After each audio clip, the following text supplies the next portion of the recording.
12 en punto de la mañana. Continuamos con más de Primera Página en nuestra conversación con Eduardo Piñate, secretario ejecutivo de la presidencia del Partido Socialista Unido de Venezuela. Usted hablaba, señor Piñate, de que hay una mejoría o que se va a observar una mejoría en materia económica en lo que resta del año. A estas reuniones del Consejo Productivo y todas estas reuniones que se han hecho en materia económica han sido convocados empresarios privados. Le pongo un nombre de uno de los que es más quizás atacado por el gobierno nacional, Empresas Polar, por ejemplo.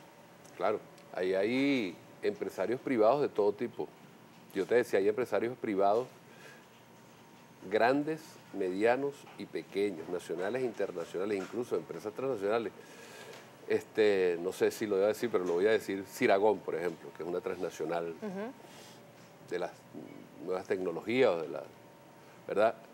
Empresarios de distintas ramas del país, ¿no? De distintas ramas de la industria, del sector agropecuario, industrial. Hay un espacio para ese diálogo. Entiendo que, por supuesto, se ha hecho el planteamiento a todos los sectores. El señor Lorenzo Mendoza tiene una posición política tomada con relación al gobierno.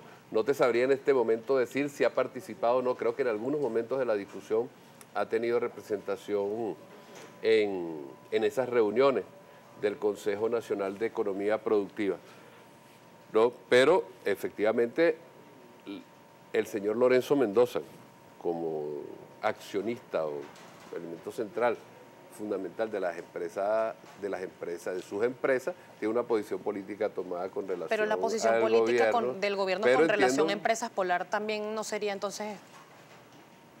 No complicaría las cosas, porque hace pocos días uno de sus representantes comerciales aseguraba que no se le está dando la materia prima correspondiente y que por eso ha bajado en más de 30% la producción. Lo que pasa es que Empresas Polar, y ese es un sector empresarial que ha vivido de la renta del Estado, de la transferencia de la renta petrolera del Estado hacia ese sector privado, se acostumbró a eso, produce muy poco en el país. Pero se tiene prueba que se le adjudican divisas a Empresas Polar. No, es que no se le han negado divisas. Porque se asegura de Empresas Polar que no han recibido Empresas Polar. Lo que pasa es que existe en Venezuela una situación de limitación de divisas, producto de la caída de los precios del petróleo en el mercado mundial petrolero, y tenemos una seria, digamos, una exhaustiva administración de las divisas dirigida hacia el sector agroalimentario y hacia los sectores productivos, la gente que produce en el país. Nosotros tenemos el desafío de generar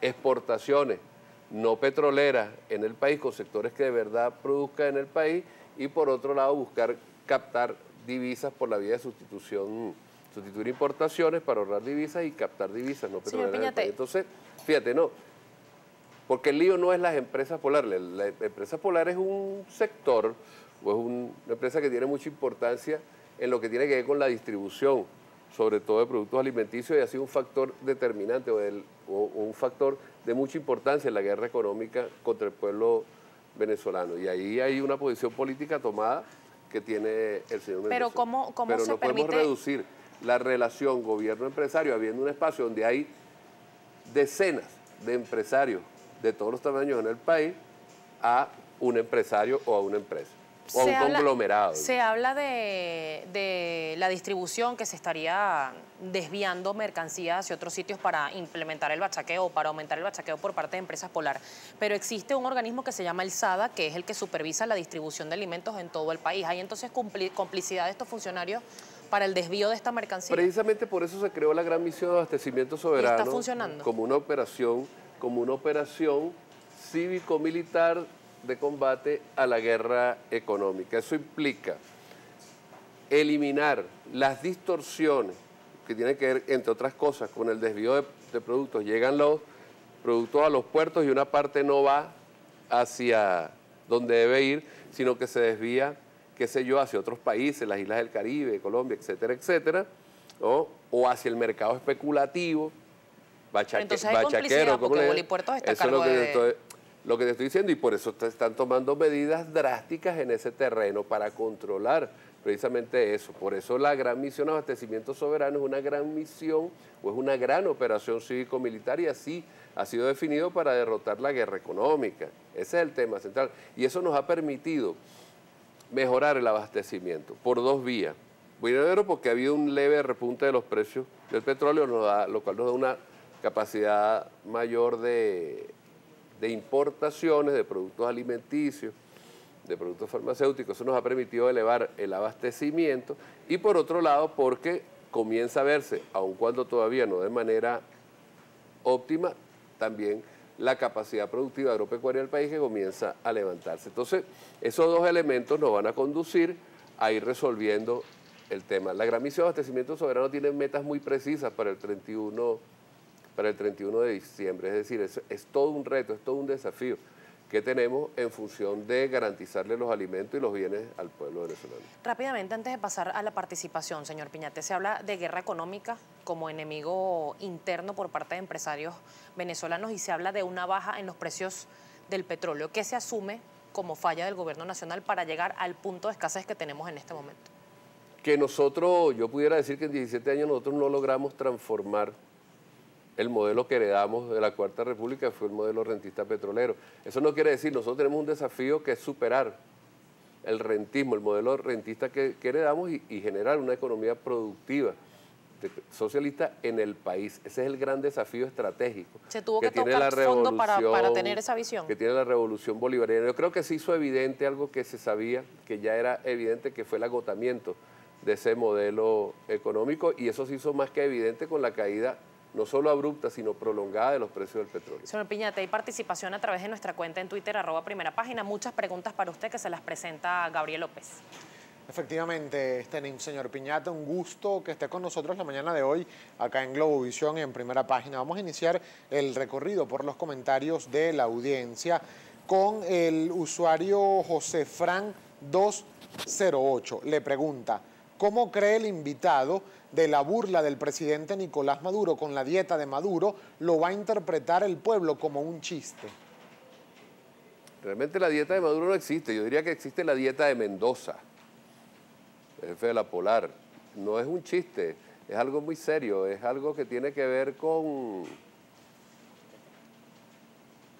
la afectación de la capacidad de cubrir la capacidad para cubrir la demanda de alimentos del pueblo venezolano.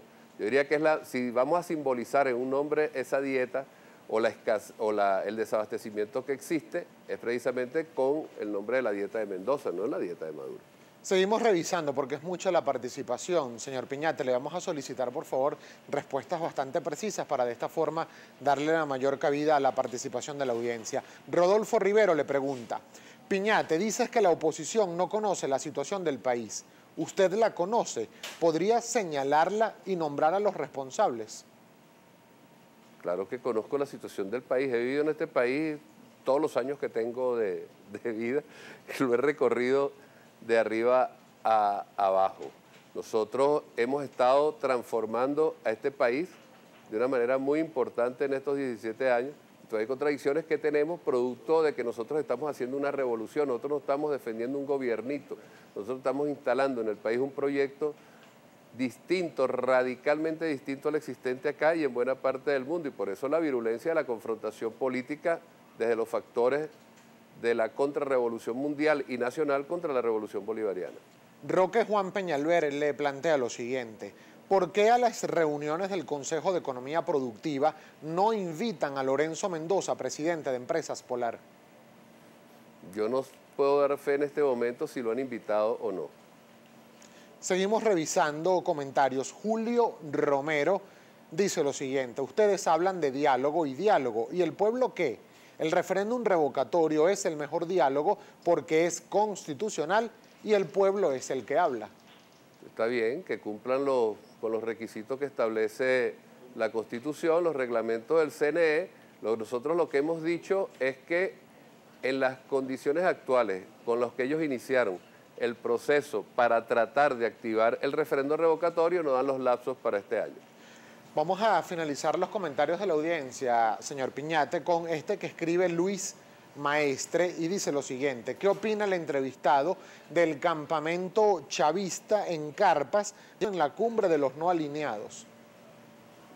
Estamos celebrando los 8 años de la juventud del Partido Socialista Unido de Venezuela y hemos instalado un campamento en el estado de Nueva Esparta, en la isla de Margarita, para celebrar esos 8 años, donde habrá un conjunto de actividades, tanto formativas como de movilización y también, digamos, artísticas, conciertos, etcétera, etcétera. Es una celebración del 8º aniversario de la juventud del Partido Socialista Unido de Venezuela. Más nada, no tiene ninguna otra repercusión. Señor Piñate, lamentablemente me quedan segundos para despedir la entrevista. Se está solicitando por parte de la Asamblea Nacional la comparecencia del director del SEBIN, Mayor General Gustavo González López, denunciando la persecución política y la detención y los allanamientos arbitrarios en la isla de Margarita, precisamente luego de lo que ocurrió, el cacerolazo que le fue ofrecido o dado, en este caso, al presidente de la República, Nicolás Maduro. ¿Se respeta la disidencia en el país? La disidencia en el país está más que respetada. Lo que no podemos tolerar son los actos ilegales, delictivos, la violación de las leyes.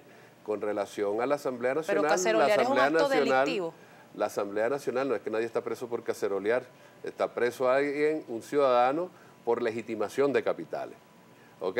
Pero hubo detenciones en Villarrosa de personas que cacerolearon al presidente. Por eso es lo que se trata, ¿verdad? En cualquier otro país del mundo, en cualquier otra parte del mundo, en Estados Unidos, en España, por menos de eso, estuvieran presos durante meses, por lo menos, por decirlo menos, ¿no? Ahí no hubo detenciones, sino instantáneas, todos fueron dejados en libertad, salvo un ciudadano por legitimación de capitales. En torno y en cuanto a la citación al director del SEBIN, hay un dictamen del Tribunal Supremo de Justicia que declara nula todas las decisiones que ha tomado la Asamblea Nacional, pues está en desacato al Tribunal Supremo de Justicia. ¿Y qué pasa con la soberanía del pueblo que votó por esa Asamblea Nacional?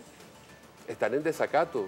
Están en ¿Qué pasa por el pueblo que votó por esa Asamblea Nacional? El pueblo que los eligió. Hay un órgano que tiene tanta legitimidad, ¿verdad?, que es tan legítimo como incluso que determina la Sala Constitucional la violación o no de la Constitución. La Asamblea Nacional no tiene facultades para violar la Constitución y lo está haciendo. Desacata al Tribunal Supremo de Justicia, violar la Constitución. No, para nosotros esas decisiones no valen. Muchísimas gracias. A Eduardo Piñate, secretario ejecutivo de la presidencia del Partido Socialista Unido de Venezuela, por acompañarnos acá en Primera Página. Al regreso le pedimos o lo invitamos a que se quede con nosotros porque nos va a acompañar Eddie Marcano, violinista, quien va a conversar con nuestra compañera Beatriz Lugo, y allí se los dejamos en pantalla.